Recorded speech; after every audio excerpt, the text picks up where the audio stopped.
Merci chers frères et sœurs dans le Seigneur. Nous voici une fois encore devant vous à travers cette vidéo pour vous présenter la suite de révélations prophétiques du Seigneur Jésus-Christ à l'apôtre Jacob Fouani de l'église Christ avec nous, basée à la ville de Matadi, en province du Congo central et en République démocratique du Congo. Alors, nous allons vous entretenir sur l'origine du mal dans le monde. Alors, dans un premier temps, on va vous brosser le contexte de révélations qui ont été données à l'apôtre de cette manière. Chers frères, l'Éternel Dieu a donné à l'apôtre Jacob Fouani une grande prophétie au point de connaître ce qui s'est passé, que l'Éternel Dieu a fait, ou les événements qui se sont déroulés à la première génération, à la deuxième génération, dans les airs, dans les planètes, et voir dans les royaumes des cieux, et au point même de lui faire voir ce qui se passe maintenant et actuellement dans le monde. Quand l'apôtre Jacob Fouani a interrogé le Saint-Esprit sur l'origine du mal dans les cieux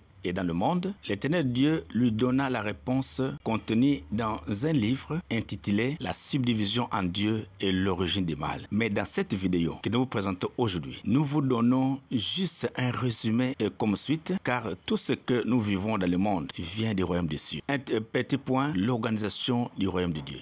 Avant qu'il n'ait créé le ciel, l'univers et tout ce qui se trouve, l'Éternel Dieu était déjà, mais alors seul. Il avait conçu l'idée de se dédoubler et dans lui sont sortis deux autres personnes. La subdivision en Dieu. Avant de créer les cieux, l'univers et tout ce qui les renferme. L'Éternel Dieu était solitaire, nous le répétons encore, résolu de travailler. Il va juger nécessaire d'organiser son royaume en commençant par sortir en lui-même deux autres corps. Le premier corps au côté droit, c'est le Saint-Esprit. Et le second corps, à son côté gauche, c'est Michaëla, qui sera appelé plus tard Messie ou Jésus-Christ. Il avait jugé bon de garder tous ses secrets dans la personne située à sa droite, qui est le Saint-Esprit. Dans sa discrétion, il avait fait en sorte qu'aucun ange ne connaisse le secret de la partie droite de son corps. Son histoire est très peu connue de tous les anges de Dieu. Cela, la Bible déclare, le Saint-Esprit sonde les profondeurs de Dieu. Lire 1 Corinthiens chapitre 2 verset 10. Par contre, il avait donné à la personne de gauche, le Messie, le pouvoir sur tout le royaume des cieux. Il avait résolu de lui confier aussi le pouvoir sur la terre. Pour cela, il a livré à la croix et après avoir remporté la victoire sur le monde, il lui a remis le pouvoir sur la terre et sur toutes les autres planètes créées par l'Éternel Dieu. Aujourd'hui, tout pouvoir dans les cieux comme sur le monde sont concentrés entre ses mains. Lire Matthieu chapitre 28 verset 18. Les puissances du royaume des cieux. Première puissance, c'est l'Éternel Dieu le Père lui-même. Deuxième puissance, c'est le Saint-Esprit qui est la partie droite du corps de Dieu. Troisième puissance, c'est le Messie ou Jésus-Christ qui est la partie gauche de Dieu. Et les trois puissances forment une seule personne, c'est Dieu. C'est pour cela que notre Seigneur Jésus-Christ avait dit aux apôtres dans la Bible, « Quiconque m'a vu a vu le Père ». 1, 2, la création de trois esprits. Il s'est tenu une réunion tripartite, c'est-à-dire Dieu le Père, le Fils et le Saint-Esprit. Ayant constaté que le travail à faire était très volumineux, ils ont jugé opportun de se faire aider par des esprits ou de mettre les esprits au service de Dieu, d'où l'idée qui déboucha à la création de trois esprits ci-après. 1. Esprit de sagesse. C'était pour donner à Dieu des idées. Lire Proverbe 8, verset 22. 2. Esprit de bête. C'était pour s'occuper de la propriété et du contrôle de tout ce qui se trouve dans le royaume des cieux. 3. Esprit de protection. C'est pour la protection de toutes les créatures de Dieu dans les cieux et dans l'univers. De l'esprit de sagesse, il a sorti deux autres esprits pour former trois esprits, à savoir sagesse, discernement et connaissance. De l'esprit des bêtes sont sorties deux activités, travail de propriété et travail de contrôle. De l'esprit de protection sont sortis la protection de tous les patrimoines du royaume des cieux, la protection des planètes et la protection du monde. Après avoir créé l'esprit de sagesse, l'esprit des bêtes et l'esprit de protection, l'Éternel Dieu créa 4 archanges, à savoir archange Gabriel, qui est le responsable du premier ciel, archange Raphaël, qui est le responsable du deuxième ciel, archange Michaëla, qui est responsable du troisième ciel, et archange Lucifer, qui fut responsable du 4e ciel. Le quatrième ciel était pour l'adoration et avait pour responsable Lucifer. Mais après le manquement commis par Lucifer et sa précipitation dans le monde, l'Éternel Dieu avait hermétiquement fermé le quatrième ciel jusqu'à ce jour. De tous les anges qui étaient avec lui, un seul se sauva pour n'avoir pas obéi à Lucifer. Il eut pour cela une promotion telle que l'Éternel Dieu l'avait établi chef de l'armée de Dieu au troisième ciel. C'est cet ange qui apparaît à Josué dans le champ de bataille et qui lui dit « Je suis le chef des armées de l'Éternel ». Lire Josué 5, versets 13 à 15. Dans le quatrième ciel, il est resté seulement le fauteuil de Lucifer, sa toge et sa couronne. Très énervé pour la déception, l'Éternel Dieu n'aime pas parler des événements de triste mémoire de ce quatrième ciel-là. Dès lors, il réorganisa les choses de telle que l'adoration fut donnée au premier ciel sous la responsabilité de l'archange Gabriel. Plus tard, il créa encore 6777 anges qui sont des chefs de troupeaux jusqu'à ce jour. De ce nombre est sortie toute la multitude des anges qui peuplent le royaume des cieux et l'univers. Par contre, les trois esprits, sagesse, bête et protection, ne sont pas à l'intérieur de Dieu, mais à l'extérieur de Dieu. Ils sont là au service de l'Éternel dans ses différents ouvrages. De toutes les trois puissances présentes dans le royaume des cieux, seule la troisième puissance avait été perceptible aussi bien devant tous les anges qu'à travers tous les royaumes et a joué le rôle de superviseur. Tandis que le Saint-Esprit, l'Éternel Dieu l'avait gardé discret de telle manière qu'il ne soit pas visible. Ce sont la force et la sagesse de Dieu qu'il conserve. Beaucoup d'anges au royaume des cieux ne les connaissent pas, ne les voient pas non plus. Après avoir créé les trois puissances, il a aménagé 4 cieux et qu'il a affecté en termes de responsabilité entre les 4 archanges de manière décrite si haut. Il y avait dans le 4e ciel des anges d'adoration et de louange. Le travail de ces anges, c'est de chanter pour la gloire de Dieu.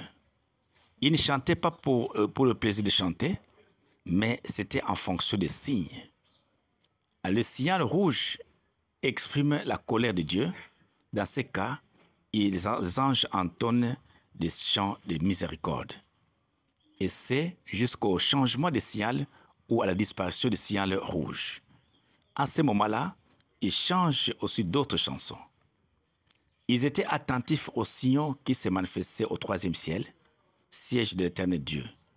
Ils savaient lire le tempérament de Dieu à travers les couleurs ou signaux. Ils se rendaient 3 fois par jour devant l'Éternel Dieu pour lui donner gloire, adoration et louange. La durée des jours au royaume des cieux est différente de celle du monde actuel. Au ciel, pas de nuit, c'est seulement le jour. 1 mois dure une année. Les anges pouvaient faire tout un mois pour chanter. Dans le royaume des cieux, il y avait d'autres signaux, notamment l'apparition des 1000 étoiles, qui renseignaient que l'Éternel Dieu venait d'envoyer un prophète dans le monde. Si les 1000 étoiles n'apparaissaient pas, c'est que pas de prophète envoyé dans le monde. Au premier ciel, l'on trouve l'archange Gabriel qui joue le rôle de messager, de consolateur, de protecteur. Mais après la chute de Lucifer et la fermeture du 4e ciel, par Dieu, les responsabilités d'adoration ont été confiées par l'Éternel Dieu à l'archange Gabriel, et c'est là jusqu'à ce jour. Au 2e ciel est posté l'archange Raphaël, qui est le chef de l'armée céleste. Il est combattant et aussi un ange de délivrance. Avec son troupeau d'anges, il assure la sécurité de tout le royaume des cieux. À noter qu'il n'existe qu'un seul royaume des cieux, mais divisé en 3 parties ou en 3 cieux. Alors, chaque ciel est organisé en départements et est placé sous la responsabilité d'un ange ou archange. Chaque ange ou archange a ses attributions qu'il remplit. Certains anges s'occupent de la protection, d'autres des messages, d'autres encore des combats. À l'époque du prophète Élisée, assiégé par des ennemis, les anges qui combattaient étaient descendus pour assurer la sécurité du prophète. Et l'ange Michaëla est le premier combattant. L'ange Raphaël, il est le deuxième combattant. Dieu existe avant toute chose, mais il a organisé la création en confiant des rôles aux archanges, aux anges et aux esprits. Dans cette organisation, les anges sont supervisés et contrôlés par des archanges qui sont au nombre de 7. Les détails, vous les trouverez dans le livre intitulé Civilisation en Dieu et origine des mal. La répartition des rôles de ces archanges se trouve bien sûr dans ce livre que nous avons dit, dans le livre intitulé La subdivision en Dieu et l'origine des mal, déjà disponible à l'Église Christ avec nous, mais que vous pouvez obtenir sur commande. Dans le nombre de 7 esprits ou archanges créés, se trouvait un esprit appelé esprit de prophète. Cet esprit aidait les anges qui tombaient en erreur et leur conseillait comment se tirer du mal. Et quand les gens commençaient à se multiplier dans le monde, l'Éternel Dieu va se servir du même esprit des prophètes pour rappeler à l'ordre par ses conseils les gens qui commettraient le mal. L'esprit des prophètes avait à son tour demandé à l'Éternel Dieu de lui adjoindre d'autres esprits pour l'accompagner dans l'exercice de ses fonctions. Et il fut donné des millions d'esprits appelés des esprits de prophètes. C'est de ces groupes d'esprits que proviennent les prophètes et serviteurs de Dieu qui sont envoyés dans le monde. La piété, ici-bas, a commencé avec l'esprit des prophètes. Au ciel, cet esprit avait donné à l'Éternel Dieu l'idée de ne pas perdre les traces de tous les actes posés par l'homme et de coucher ces actes par écrit et de les archiver au ciel et d'archiver au ciel toutes les bonnes œuvres réalisées du vivant des êtres humains sur la terre. L'Éternel Dieu, en contemplant les eaux qui couvraient la surface de l'univers, eut par la suite l'idée de créer un bouquet de fleurs sur les eaux qui se concrétisa par la création d'une planète appelée planète Bord. Ces fleurs étaient arrosées à chaque fois que les archanges se mettaient à jeter l'eau. Il avait créé des animaux, des oiseaux, des poissons et des plantes qu'on peut occuper la planète et le cours d'eau. Il avait doté cette planète d'une diversité de ressources naturelles. Il descendait régulièrement au milieu des fleurs, donc au jardin, et l'éclat de la beauté de ces fleurs l'intéressait beaucoup. Mêmement, quand il contemplait les animaux, les poissons dans les cours d'eau, les oiseaux dans les airs et les plantes qu'il avait créées, il en avait exulté de joie. Les plantes qu'il avait créées étaient de taille optimale, c'est-à-dire ni trop élancées, ni trop courtes, donc de taille moyenne. Il voyait tomber régulièrement de ces arbres de fruits. Une fois devenus mûrs, lui-même n'en avait pas personnellement besoin pour les consommer.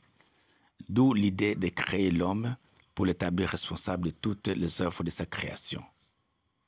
Alors, quand il créa les eaux de fleuve, le ciel était tout ouvert, pas de nuages, de telle manière que l'on savait voir tout ce qui se passait au ciel d'en bas. De même, d'en haut, l'on pouvait voir et suivre tout ce qui se passait sur la planète Bord. Et même les bruits produits au ciel, comme sur la terre, étaient entendus de part et d'autre. Les êtres humains pouvaient contempler de la terre les anges au ciel, et à leur tour, les anges contemplaient d'en haut les êtres humains sur la terre. Les deux types de créatures se communiquaient facilement et régulièrement. Grand 2, l'origine du mal au ciel et la façon dont il est venu dans le monde. 2.1, la rébellion de l'esprit de bête au ciel. Tout est parti de la désobéissance de l'esprit de bête à l'égard de l'Éternel Dieu dans le royaume des cieux. En effet, à un certain moment, l'esprit de la bête commençait à bouder l'Éternel Dieu au point de ne plus exécuter les ordres de travail qu'il lui donnait. Une certaine fois, lors de sa tournée dans les différents sites du royaume des cieux, l'Éternel Dieu va trouver tomber à même le sol une statue qui était postée juste à la porte d'entrée du royaume des cieux. Et cette statue-là avait la forme d'une personne, aux bras croisés et avec un pigeon au dos. L'esprit des bêtes l'avait fait tomber volontairement. C'est comme cela qu'il ne voulait pas la relever et la remettre en poste debout comme c'était avant. À l'Éternel Dieu lui pose la question. Comment cette statue est-elle tombée? L'esprit de la bête lui répondit par un silence. La colère de Dieu s'enflamma alors contre lui et cet esprit fut mis en prison. Lire Apocalypse 13, versets 5 à 6. Et cette prison se situe dans le royaume des cieux et a une capacité d'accueil de 1500 chambres. C'est là que sont incarcérés par l'Éternel Dieu tous les anges qui commettent des erreurs dans leur travail. Une fois jetés dans cette prison, la communication entre quelqu'un de l'extérieur à la prison et l'ange incarcéré est coupée. Quelle que soit sa puissance, cet ange ne peut seul sortir de la prison. 2.2. Les bras de fer entre Messie et Lucifer. À un moment donné, il était question pour l'Éternel Dieu de faire un choix de successeur au trône entre Messie et Lucifer. Et le dévolu fut jeté sur Messie comme successeur, ce qui attira le mécontentement de Lucifer, qui commença alors à se dire comment on a pu désigner quelqu'un d'autre et que lui, comme successeur, pendant que des responsabilités du royaume des cieux lui étaient confiées. Dès lors, Lucifer ne supportait plus la présence des Messies devant lui. L'Éternel Dieu va alors le mettre en garde contre toute attitude de méfiance et d'inimitié l'un vis-à-vis de l'autre.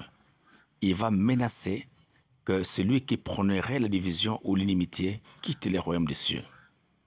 Or, quand il créait des anges, l'Éternel Dieu l'avait prédit que l'un d'entre eux les trahirait. Il commençait à appeler les anges l'un après l'autre pour donner à chacun un nom précis et de l'intelligence. Ces anges étaient au nombre de 6777 et qu'il avait créés en premier lieu et qui sont des chefs de troupeau des anges dans le royaume des cieux. L'Éternel Dieu n'a fait que multiplier ce nombre d'anges pour obtenir la population des anges qui se retrouvent présentement dans les cieux comme dans le monde. Ainsi, il a donné au premier ange le nom de Michaëla, au deuxième le nom de Raphaël, au troisième le nom de Gabriel, et ainsi de suite. L'Éternel Dieu va, après avoir aménagé son royaume, créer et placer autour de lui 3 esprits pour l'aider dans l'exercice de ses fonctions, comme nous l'avons décrit plus haut.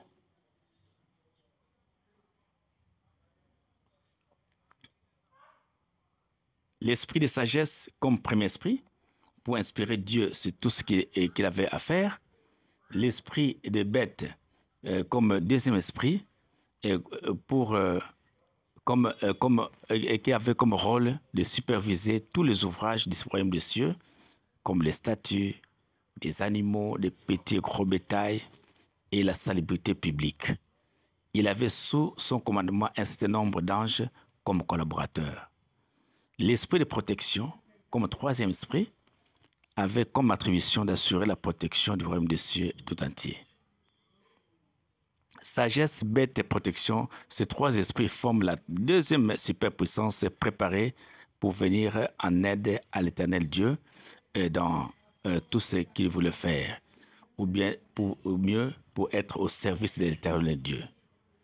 Après, il va créer Lucifer, qui signifie serpent d'or, prince ou enfer.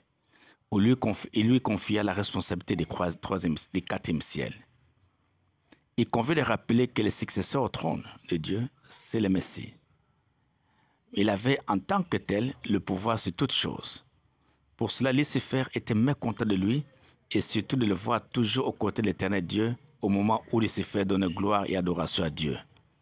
Il commença à le combattre et à créer l'inimitié, d'où la division entre lui et le Messie. Après la parole, l'Éternel Dieu va fustiger ce genre de comportement et les mettre de nouveau en garde contre tout esprit de division il va insister et menacer que celui qui veut la division quitte le royaume des cieux. Devenu très furieux et hanté par de mauvaises pensées dans son cœur, Lucifer va aller consulter l'esprit de la bête en prison pour qu'il lui ajoute de la puissance. Et ce dernier va le charger de toutes sortes de mauvaises puissances, d'où l'origine du mal dans Lucifer.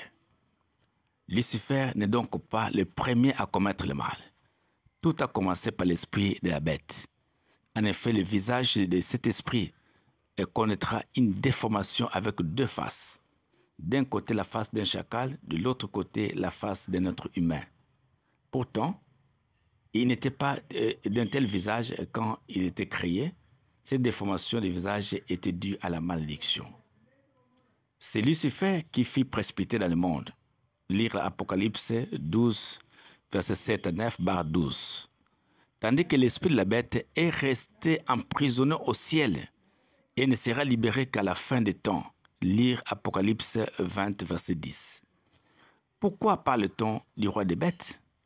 C'est parce que l'esprit de la bête est la deuxième puissance parmi les autres esprits créés par l'Éternel Dieu, et c'est également lui qui, le premier au ciel, s'est rebellé contre Dieu. C'est lui qui, pour la première fois, inspira Lucifer l'esprit d'incompréhension pour qu'il s'en prenne au Messie. Et pour une deuxième fois, il introduisit et déchargea sur Lucifer toutes sortes de mauvais esprits qu'il avait. Donc, le mal est venu au monde par le canal de Satan, un nom qui lui fut donné après sa précipitation dans le monde, mais l'origine du mal, en soi, c'est avec l'esprit de bête au ciel. Si Satan et ses adeptes s'intéressent très souvent aux statues comme objet de dévotion pour les adorer, c'est parce que son coach, esprit de la bête, fut investi d'un pouvoir sur toutes les statues dans le royaume des cieux. Lire Apocalypse 13, verset 14. Pour terminer, nous voulons un peu attirer l'attention de l'auditeur ou de la personne qui suit cet audio ou cette vidéo que l'Éternel Dieu n'a pas que créé les trois cieux qui existent aujourd'hui, à part le quatrième qu'il avait fermé, mais il a aussi créé 7 soleils. Le détail de chacun de ces 7 soleils-là se trouve contenu dans les livres que nous avons mentionnés plus haut. Les livres sur subdivision en Dieu et l'origine du mal. Merci.